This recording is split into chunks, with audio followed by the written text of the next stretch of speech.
Stanley, tell us a joke. I don't know why everyone's so sad. This is the first time I've ever been stood up. I didn't think you liked my stories, Blanche. I like them when they're amusing, but not indecent. I don't know if I have any refined enough for your taste, Blanche. Then I'll tell one. Tell a story, Blanche. You used to be good at telling them. Let me see now. I must run through my mind. Oh yes, I love parrot stories. Do you all like parrot stories? Well, there's this one about the old maid and the parrot. This old maid, she had a parrot that cursed the blue streak and knew more vulgar expressions than Mr. Kowalski. Huh? And the only way to hush the parrot was to put the cover back on his cage so it would think that it was night and go back to sleep. Well, one morning, the old maid had just uncovered the parrot for the day, when who should she see coming up the front walk but the preacher? Well, she rushed back to the little parrot and slipped back the cover on the cage and then let the preacher in. And the parrot was perfectly still, just as quiet as a mouse. But just as she was asking the preacher how much sugar he wanted in his coffee, the parrot broke out the silence with a loud and said, "God dang, what a short day."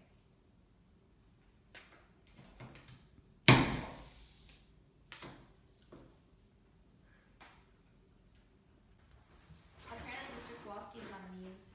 Mr. Kowalski is too busy making a pick of himself to think of anyone else. That's right, baby.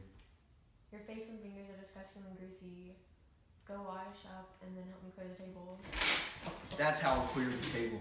Don't ever talk to me that way. Pig, Polak, disgusting, vulgar, greasy. Them kinds of words have been in yours and your sister's mouth all day. What do you think you are, a pair of queens? Well, remember what Huey Long said. Every man is a king, and I am the king around here, so don't forget it. There, my place is cleared. Do you want me to clear yours? What happened while I was bathing? What did he tell you, Stella? Nothing. I think you know something about me and Midge. Why won't he come? I'm gonna call him. I wish you wouldn't.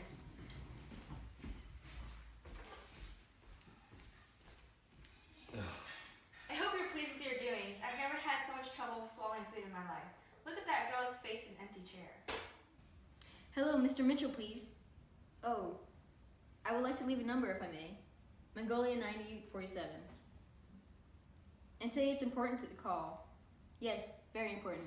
Thank you. So it's gonna be right after she goes, and after you've had the baby, it's gonna be sweet with nobody's sister behind the curtains. Steve and Eunice. Come on back in. Blanche? Yes. Oh, those pretty little candles. Oh, don't burn them, Stella. I certainly will. You ought to save them for the baby's birthday. Oh, and I hope the candles are going to glow in his light. And I hope that his eyes are going to be like candles.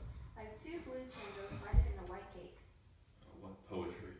I shouldn't have called him. Lots of things could have happened. There's no excuse for it, Stella. I don't have to put up with insults. I won't be taken for granted. Wow, it's hot in here with the steam from the bathtub.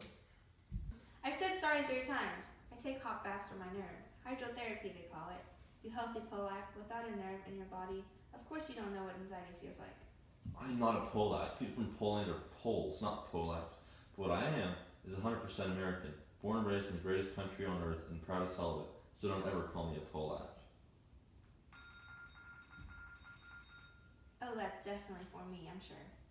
I'm not sure. Keep your seat.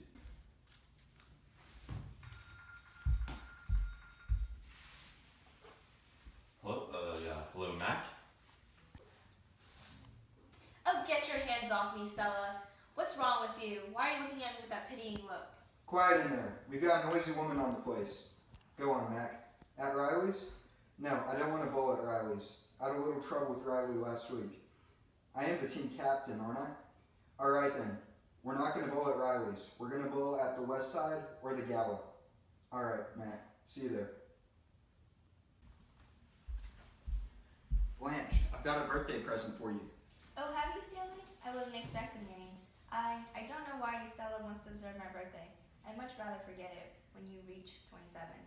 Well, age is just a subject that you prefer to ignore. 27? What is it? Is it for me? It is. I hope you like it. Why, it's a... Ticket back to Laurel on the Greyhound Tuesday. Well, You didn't need to do that. don't forget all that I took off her. You didn't need to be so cruel to someone who is lonely as her. Delicate peach she is. She is. She was. You didn't know Blanche as a girl. Nobody was as tender and as caring as she was. But people like you abused her and forced her to change. Do you think you're going bowling? Sure. You're not going bowling. Why did you do that to her? I did nothing to no one. Let go of my shirt. You torn it. When we first met, me and you thought I was common. You was right, baby. I was common as dirt. You showed me the snapshot of the place with the columns. I pulled you down off them columns and you loved it. Having them colored lights going. And wasn't we happy together? Wasn't it all okay till she showed up here? Hey, what is it, Sel? Take me to the hospital.